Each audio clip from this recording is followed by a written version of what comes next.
And I am live. Hello, everybody. Good morning. Oh, 4 o'clock. 4 o'clock in the morning. Oh, today is the daylight savings. Yeah, it's 4 a.m. Yeah, it's fall here in daylight savings here in Minnesota. So we turn one more, 1 hour back, right? So if it was yesterday's time, it should still have been. No, it's 5 o'clock already. But anyways, yeah, it's 5 o'clock already. But we turn our time 1 hour back. I hope I explained it right. So it's 4 o'clock in the morning. Still. So, anyways, hello, good morning, everybody. Happy Sunday.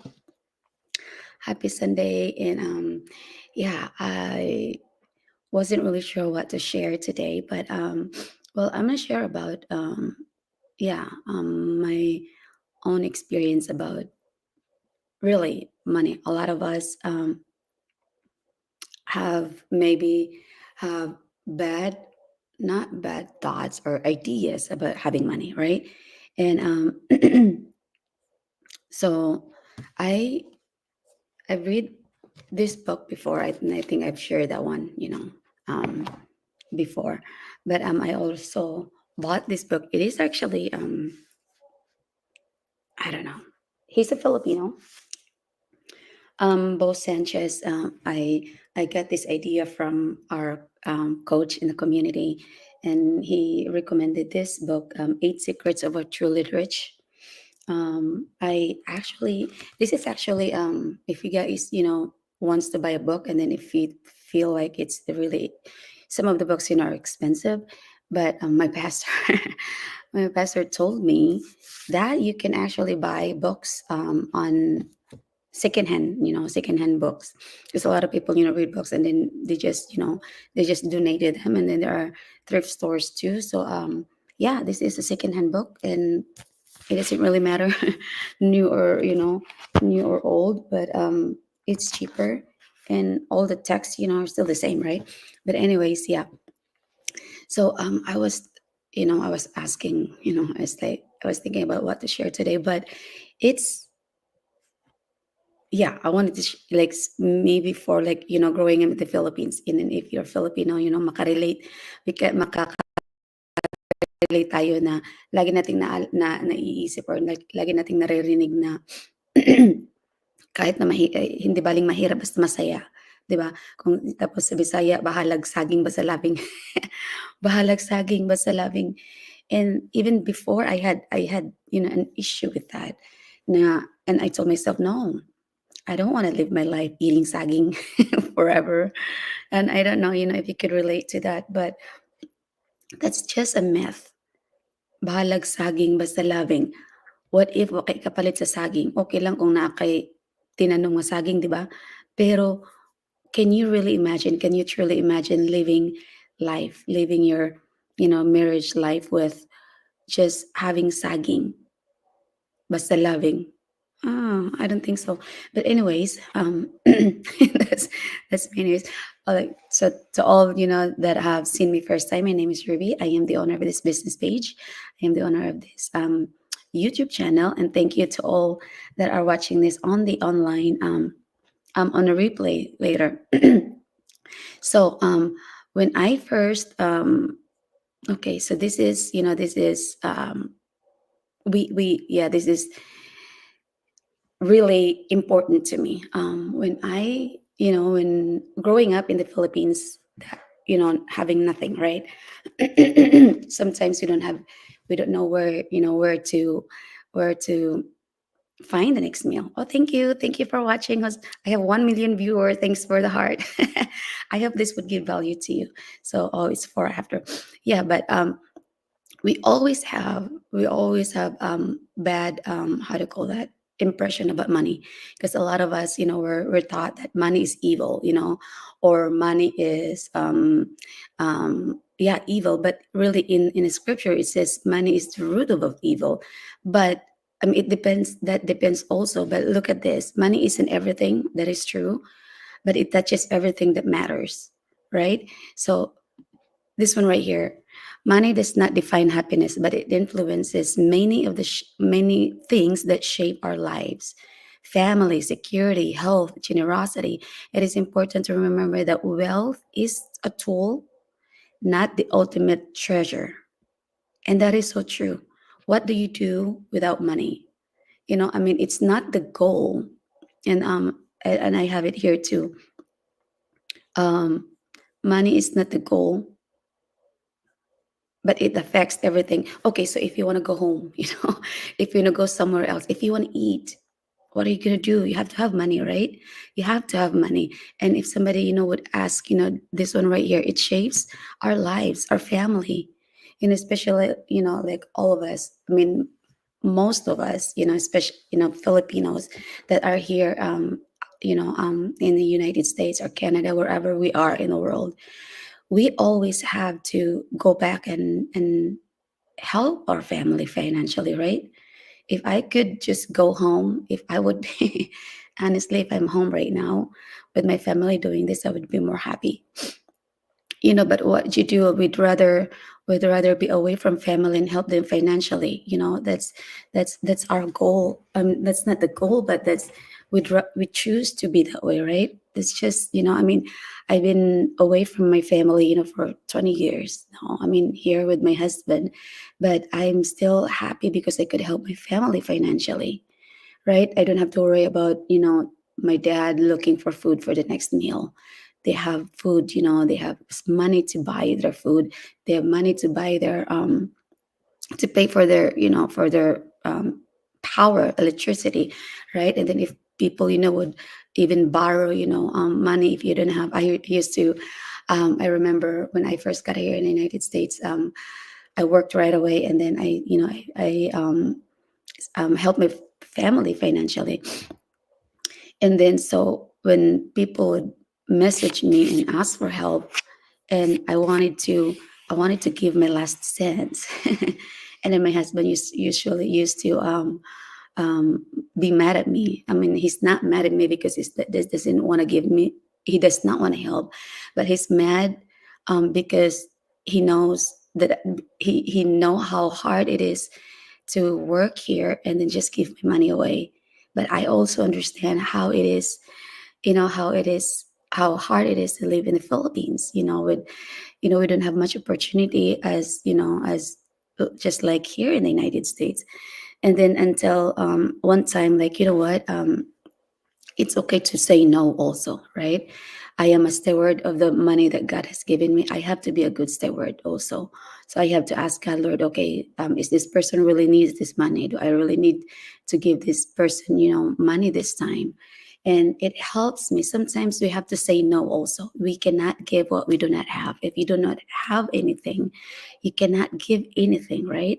So you don't have to, borrow money so you can help somebody. No, you have to have money. So in order to have more, I mean, to give more, you have to have more, right? So and then so there's another one thing here. So right here, well, money in itself is not the ultimate measure of happiness. It shapes nearly every part of our lives, right? Family, our dreams. You want to go, I wanted to go mission trips. I wanted it to go visit, relatives. I wanted to, oh my gosh, I wanted to, hello, this, hello, Atiloida. Thank you for tuning in. It's middle of the night there in Hawaii. Thank you, thank you, thank you. Thanks for watching. Um, yeah, so where was thank you for watching. And yeah, and I wanted to visit my relatives in the in the Philippines. I wanted to help them, but I can't. I wanted to share my faith with them, but it takes money to go buy a ticket. It also takes also time, to be there with them. And I don't have those time and money to be able to do what I want. And then I'm so glad that I found this business. Really, we have to have time. We have to have money to be able to do what we want, right? Do you just want to live a life, to really live a life. So and this one right here, is the parable of the talents in Matthew 25 is what I always remember. I was go back when I was thinking about, money. Is money really evil? Is having money really a bad thing, when you're a Christian? And then over and over, God is bringing me back to, to parable of the talents. You can look it up in Matthew 25 verse 14 30 to 30. And then so this is the, short version of it. And then the story is about a master entrust his property to the three servants before traveling, giving each servant a different amount of talents based on their ability. So five talent was, one was given five, two, and one. Depending on their, their on its talent. I mean, the ability here it says. So one servant trades with the talents and makes five more. The one was entrusted for with five, and give made five more. The next one, the two talents, a servant, one servant makes two more. He was given two and then given, made two more. One talent, this servant hides the master's money in the ground. Why? Why? He could have made, one more, right? Just like the other two, servants. But after a long time, the master returns home and asks the servants for an account of the talents. So the servant with five talents brings back five more, saying, Lord, you gave me five talents. Behold, I've gained five more talents beside them. The master praises the servant, saying, well done, good and faithful servants. You have been faithful over a few. So the servant who refused to serve his master is declared worthless and removed a place. So if you read, that scripture, the two, God's praise the servant with two talents, and so because he brought back two more. But then the one that has given one talent and then hides his master's money in the ground, that money was taken from him and was given to the servant who has five more.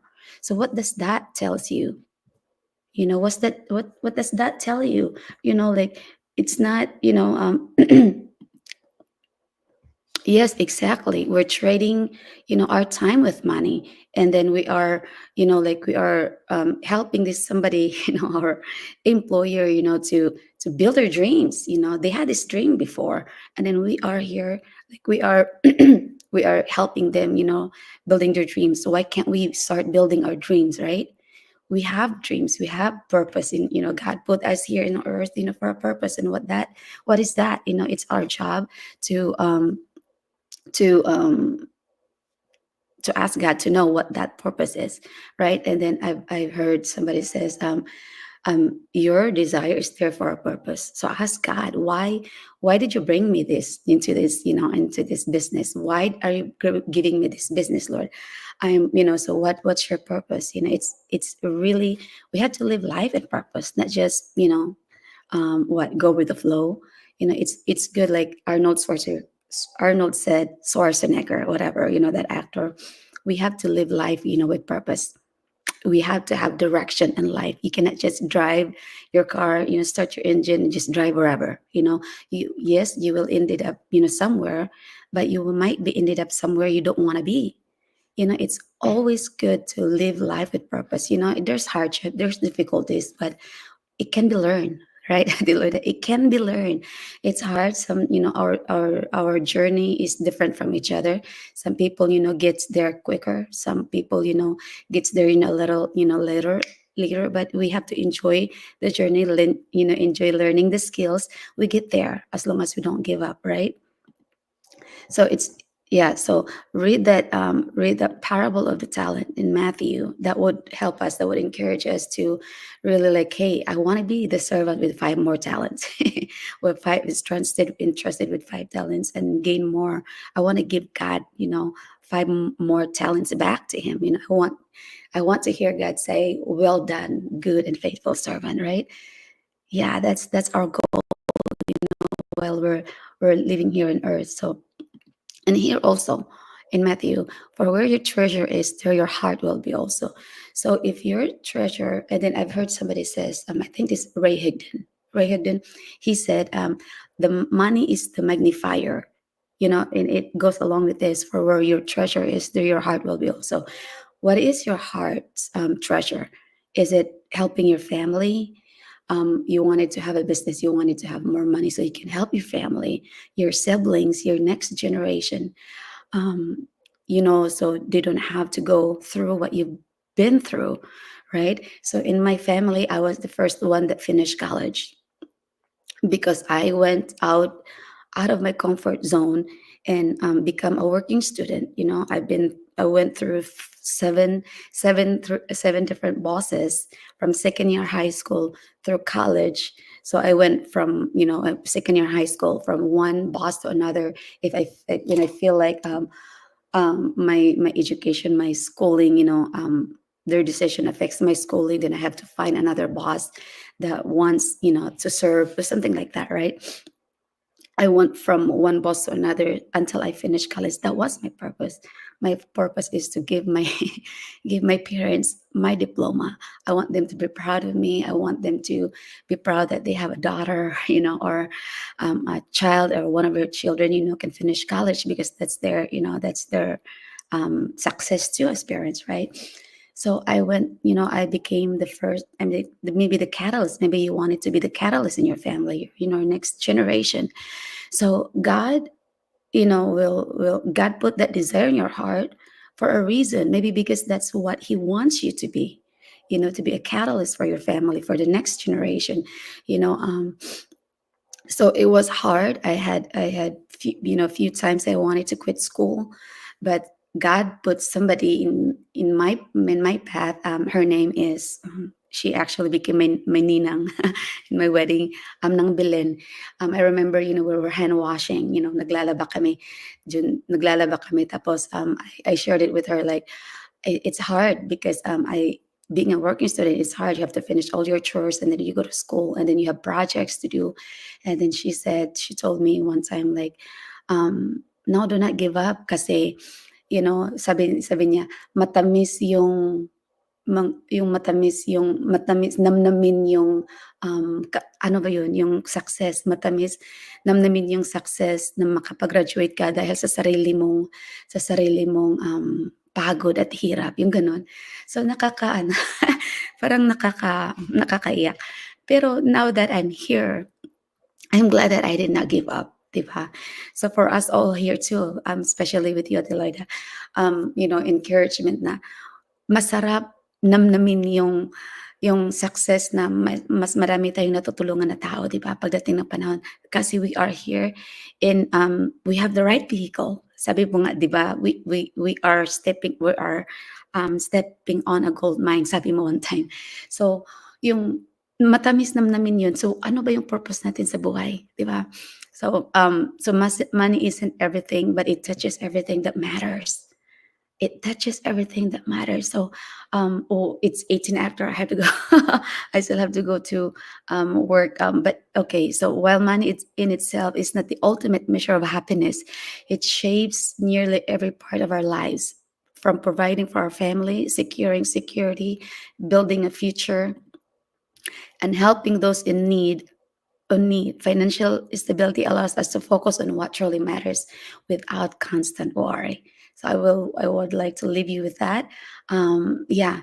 So let's, and there's also one in, in Deuteronomy 18, I think. I can't find them in here, but it's God is the one that gives us the ability to create money.